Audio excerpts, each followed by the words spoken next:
Let's listen in. Involved. What I can tell you is that there's no immediate threat to the community or any of the students at this time. I can tell you that the child was transported to Brenner's Hospital to be treated from the stab wounds, and I can tell you that our team is investigating this, and the person involved are being interviewed at this time. And again, I want to thank the school for the role that they played in making sure that we get treatment for the victim, getting what is needed to get the person the treatment that they need. So at this time, I'll answer a few questions if you want to have them. What type of weapon was used in the stabbing, Sheriff? Well, we haven't located the weapon, but based on the wounds, it was something of a sharp object. Were the open day detectors in place today? That would be a school system question. Were students had to evacuate, or did they have to stay in place? From what I understand, holding place, holding pattern. And how many were involved in the? At this time, I can't tell you the number involved. I can tell you that there's one victim involved, one person that sustained the stab wounds.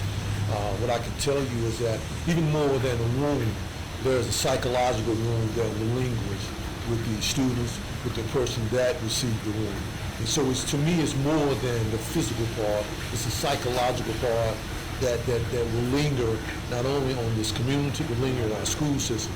And that's the part that concerns me, is that we've got to figure out a way to remove the violence from our schools. Simple. There's no other way to say this. Simple.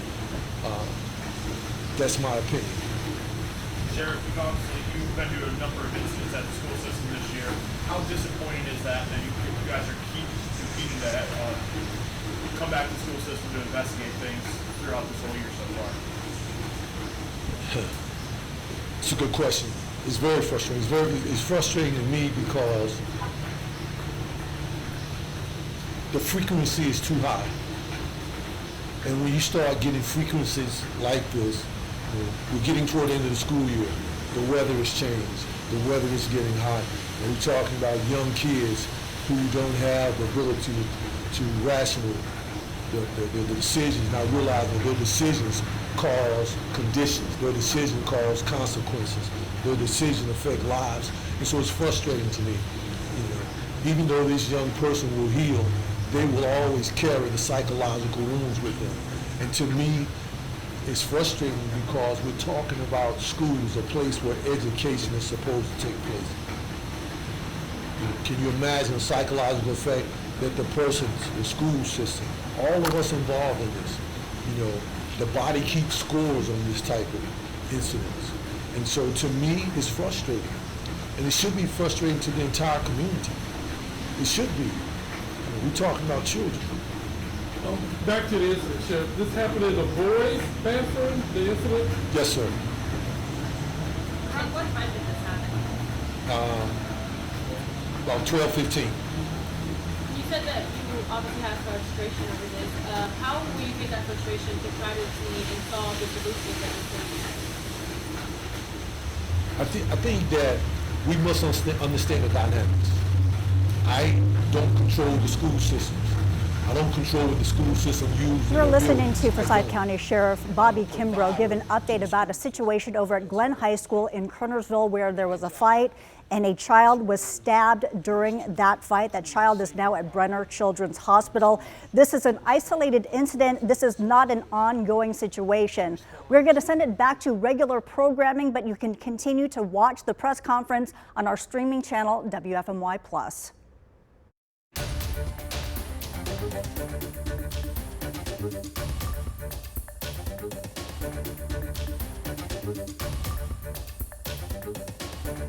You know the answer to that. This ain't our first meeting. You all know the answer to that question. All the juveniles involved were Glenn High School students, the Yes. victim and the perpetrator? Yes. And I'm sorry, I didn't hear you in the beginning because of the rain. Did you say that the suspect is in custody? What I said was the person who got involved are being interviewed as we speak. Okay. But going back to your question, what you were asking me, none of us just met each other for the first time. I've never been silent about nothing. I've never been silent about issues that bother me. So that question that you asked me, we all know the answer to that question. And, you don't have to continue to state the obvious. You don't. Was the school resource officer involved in this in any way? Yes, the school SRO has to respond to that. If someone comes out of a school restroom that is, of course, bleeding, the SRO has to go into mode of what's going on. Let's take care of this young person that is injured. Let's get EMS en route. Let's get the school, everything in place. There's a series of events that has to take place when something like this. And again, I thank the staff of Glenn High School for what they do. I thank all of the teachers across this county for what they do every day. Their job is not the same as it was when I was in school and you were all in school. It's totally a different environment. I mean, this is a frustrating situation. We can tell you're frustrated. Thankfully, this student is going to be okay, but this is frustrating. I mean, Very talk a frustrating. little bit more about that. It's frustrating to me because for several reasons. We're talking about children. We're talking about a whole group of kids that had nothing to do with this that's going to be traumatized by this. I think of the incidents that have happened since I've been in office. I still talk to some of the parents or people that were involved. Even going back to Reynolds, even going back to my table, even going back to Carl, and even coming here. I could go on. And so, like I said, you just don't see this and walk away from it. I carry this every day.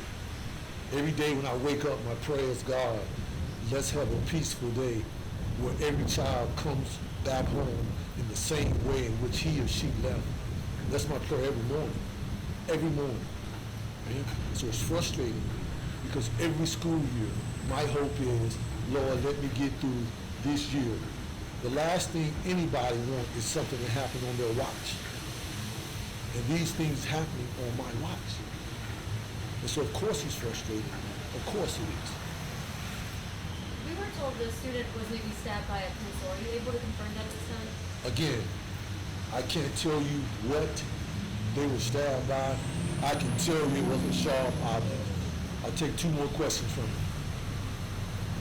Outside the perpetrators and the victim, was any witnesses to this incident? Of course, there's always witnesses to an incident in school, always. What would you like the community to know right now? I'm sure that there's a lot of parents that are frustrated, as you are frustrated, but for them to know that you are trying to keep them safe. Here's what I would tell you. They're probably not going to like this. But it ain't the school system's responsibility to raise their kids. It ain't the sheriff's office. It ain't the police department. It's all of us. It's the parents that send their kids to school. That's why they call it home training. That's why they call it some things that you need to know before you go to the person. There's a behavior that all of us have to adhere in a free society. And those things have to take place in the beginning, at the home. You should know how to act before you get to a school.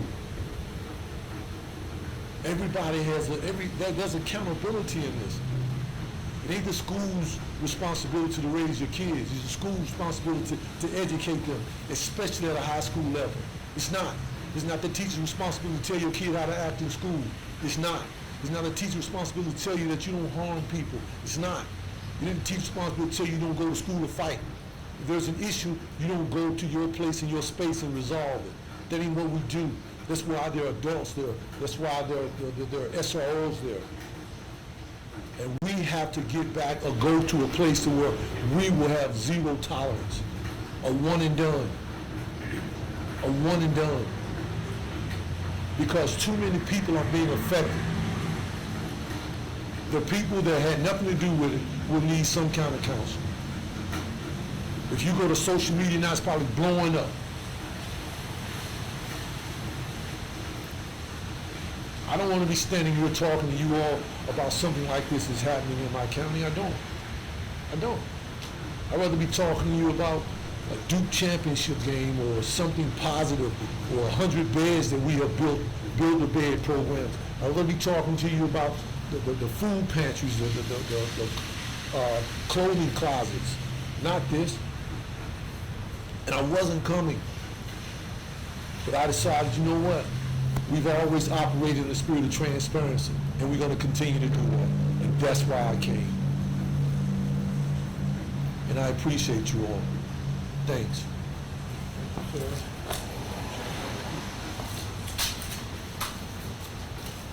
Appreciate you.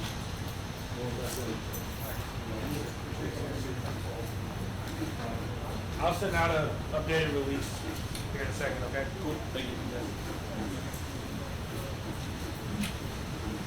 Thank you guys for being here. You were listening to Forsyth County Sheriff Bobby Kimbrough give an update about a large police presence at Glen High School in Kernersville this afternoon. He said there was a stabbing and a child with a stab wound was sent to Brenner Children's Hospital. He went on to say that this was an isolated incident and this was not an ongoing situation. We will continue to stay on top of the story and bring you more information on WFMY News 2 at 4 o'clock and also on WFMYnews2.com.